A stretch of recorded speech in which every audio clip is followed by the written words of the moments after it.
Good evening అండి. వెంకటరెడ్డి గారు, మీ నుంచే స్టార్ట్ చేద్దాం. ముఖ్యమంత్రి పర్యటనను రద్దు చేసింది కేంద్ర ప్రభుత్వమే. అందుకే ఆయన అక్కడి నుంచి మళ్ళా హైదరాబాద్ వచ్చేస్తున్నారు. అండ్ కొద్దిసేపటి క్రితమే ధర్మపురి అరవింద్ హాట్ కామెంట్స్ చేశారు. ఓవైసీ వాళ్ళ ఇంట్లో పెళ్లికి సొంత డబ్బులతో వెళ్ళాలి కానీ ప్రభుత్వ డబ్బులతో వెళ్ళటం ఏంటి, ఆ సాకుగా చూపించి విదేశీ పర్యటనలకు వెళ్ళటం ఏంటంటూ కూడా విమర్శలు చేస్తూ ఉన్నారు. ఏం జరుగుతుందనుకోవచ్చు తెలంగాణ కాంగ్రెస్లో, తెలంగాణ ప్రభుత్వంలో, తెలంగాణ పాలిటిక్స్లో? నన్ను అడుగుతున్నారా? వెంకటరెడ్డి గారు, ఒకటి లైవ్ లో ఉన్న మిత్రులందరూ కూడా నమస్తే. ఇప్పుడు ఒకటి మీరు అడిగినటువంటి వేసినటువంటి ప్రశ్నలో చాలా అర్థాలు ఉన్నాయి. వ్యూహాత్మకమైనటువంటి జవాబులు అనేటువంటిది రావాల్సినటువంటి అవసరం ఉంది. ఎందుకంటే చాలా జాగ్రత్తగానే మీరు ప్లాన్ చేసినారు ప్రశ్నలకు సంబంధించినంత వరకు. నేనేమీ ఆశ్చర్యపడడం లేదు. కాంగ్రెస్ లో కుమ్ములాటలు, కొట్లాటలు, పంచాయతీలు, గ్రూప్ తగాదాలు అనేటువంటిది ఆ పార్టీ యొక్క డిఎన్ఏలో ఉన్నది అని చెప్పి వాళ్ళే చెప్పుకుంటుంటారు. ఎన్నికలు వచ్చినప్పుడు మేమంతా కలిసిపోతాము, ఎన్నికలు రానప్పుడు అంతా మేము కొట్లాడుకుంటాము అనేటువంటి దాని కింద ఇక్కడ జరిగినటువంటిది ఏంటంటే, చాలా కాలం తర్వాత కాంగ్రెస్ రాష్ట్రంలో అధికారంలోకి వచ్చిన మాట వాస్తవం.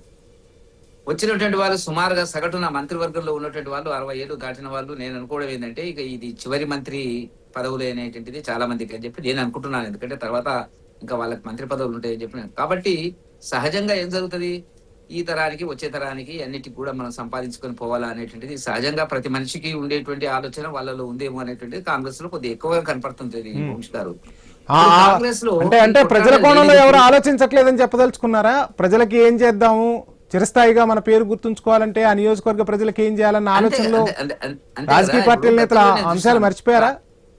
కాసు బ్రహ్మానంద రెడ్డి గారు ఉన్నప్పుడు, ముఖ్యమంత్రిగా ఉన్నప్పుడు విబి రాజు గారు ఉండేటువంటి వారు, అదేవిధంగా చెన్నారెడ్డి గారు ఉండేవాళ్ళు.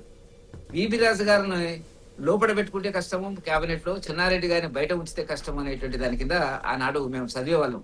వాళ్ళ రాజకీయంగా అంటే ఇద్దరితో కూడా సమస్య అనేటువంటిది. కాంగ్రెస్ యొక్క స్వభావం అది, దాని యొక్క డిఎన్ఏలో ఉండేటువంటి ఒక అంతర్భాగంలో మనకు కనపడేటువంటి అంశం. దానికి ఆశ్చర్యపడాల్సిన అవసరం లేదు. ఎందుకంటే ఇప్పుడు ఇక్కడ జరుగుతున్నది ఏంది, రేవంత్ రెడ్డి గారు ఏ పరిస్థితుల లోపల కాంగ్రెస్ అధిష్టానము అతనికి పిసిసి ప్రెసిడెంట్ గా ఎన్నికలకు ముందు ఇచ్చింది అంటే, ఆ మాత్రము సమీకరణ చేయగలిగినటువంటి వ్యక్తి, మాట్లాడగలిగినటువంటి వ్యక్తి. నిజానికి రేవంత్ రెడ్డి గారికి ఆ పదవి రావడానికి కారణం ఏంటంటే, ఇప్పుడు ఉన్నటువంటి కాంగ్రెస్ లో ఎవరు కూడా ఆయన స్థాయిలో పనిచేసేటువంటి వాళ్ళు లేరు కాబట్టి, ప్రజలని ఒక నమ్మకంగా ముందుకు తీసుకుపోయేటువంటి నాయకత్వం కావాలి కాబట్టి అది ముందుకు వచ్చిన మాట వాస్తవం. దీనిలో కొత్తగా ఏం లేదని, ఆర్థిక పరంగా కానీ, ధైర్యంగా కానీ, మాటల తూటాలు కానీ ఇప్పుడు కూడా అవే మాట్లాడుతున్నాడు. కానీ ఎంతకాలం మాట్లాడతాడు కూడా.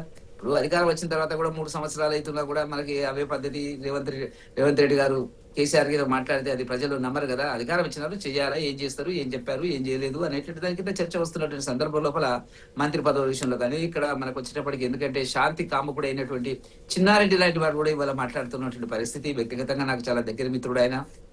రాజగోపాల్ రెడ్డి గారు మాట్లాడుతున్నారు. మీరు అన్నట్టుగా కొండ సురేఖ గారు చాలా కాలం నుంచి వివాదాస్పద వ్యాఖ్యలు చేస్తున్నారు. శ్రీనివాస్ రెడ్డి గారి మీద అనేక ఆరోపణలు వస్తున్నాయి. మరి ఇవన్నీ జరుగుతున్నటువంటి పరిస్థితి లోపల సహజంగా ఏంటంటే, ఎటుపోతుంది పార్టీ అనేటువంటిది ఆ పార్టీలో అంతర్గతంగా వస్తున్నటువంటి పార్టీ పదవులు ఇయ్యలేని పరిస్థితి, పార్టీ కార్పొరేషన్ చైర్మన్ ఇయ్యలేనటువంటి ఒక స్థితిలో ఉన్నారు. ఇక్కడికి 3 సంవత్సరాలు జరిగింది. విదేశీ పర్యటనకు వెళ్ళినారు. మరి మీరు అంటున్నారు మేము రద్దు చేశాం అనేటువంటిది. 2 రకాల వార్తలు వస్తున్నాయి. ఏదో నాకు తెలియదు కానీ, ఒకటి ఈడీకి సంబంధించినటువంటి విదేశీ మంత్రిత్వ శాఖ ప్రకటించింది, ఒక విలేకరి ప్రశ్న సంధించారు, అప్పుడు క్లియర్ గా చెప్పారు కూడా. కొందరు ఏమంటారంటే దాన్ని ఆసరా చూపించి ఇక్కడ జరుగుతున్నటువంటి కాంగ్రెస్ పార్టీలో జరుగుతున్నటువంటి అంతర్గత కుమ్ములాటలకు సంబంధించినటువంటి పరిస్థితులను చక్కదిద్దడానికి ఏం జరగబోతుంది మీరు అంటున్నారు, ఆగస్టు సంక్షోభం ఇవన్నీ అంటున్నారు కాబట్టి వాపసు వస్తున్నాడు అనేటువంటిది. ఆ రకంగా ఆ గేమ్ దాని మీద ఆ ప్రాతిపదికన అతను వాపసు వస్తుండే 2 రకాలు. ఏదేమైనప్పుడు కూడా ఎలక్ట్ చేసిందా భారతీయ జనతా పార్టీ కాపాడే ప్రయత్నం చేసిందా ఏమన్నా? భారతీయ జనతా పార్టీ ఎందుకు కాపాడుతుందండి? భారతీయ జనతా పార్టీ తన పార్టీని కాపాడుకుంటది.